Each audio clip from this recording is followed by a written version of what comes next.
হ্যাঁ, আজকে তোমাদেরকে যেটা আমি বলতে চলেছি, কত ভিডিও ভিউজ আসছে, কত ফলোয়ার্স হলো রে? হ্যাঁ, তুই এতদিন ধরে ভিডিও বানাচ্ছিস, কত ফলোয়ার্স হলো? তোর ফলোয়ার্স বাড়বে না, তুই শুধু বেকার ভিডিও বানাচ্ছিস, তোর ভিডিও কেউ দেখে না মানুষ। ঠিক আছে, বেকার ভিডিও বানাসনি, চ আমাদের সঙ্গে কাজ করবি, চ অনেক টাকা কামাতে পারবি। কি রে, কাজে যাবি? না রে, কাজে যাব না আজকে। যাবি না কেন? আজকে ভিডিও বানাবো। ও আচ্ছা, ঠিক আছে, ভিডিও বানা। ও কাজের শেষে ভিডিও বানা, ঠিক আছে? তোর যদি ভিডিও বানিয়ে যদি কিছু করতে পারিস তাহলে আমাকে বলিস। এইটা থেকেও বড় কিছু অনেক করতে পারবি।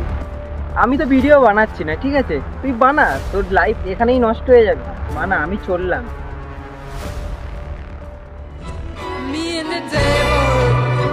যেটা বলছিলাম, মাছ ধরতে শুধু একটা শিকারির টোপই যথেষ্ট। মাছেরা জানে যে আমরা একটু চেষ্টা করলে ওর থেকেও ভালো খাবার খেতে পারি, কিন্তু সেই টোপেই তারা নির্ভর থাকে। Walking side by side, and I'm gonna see my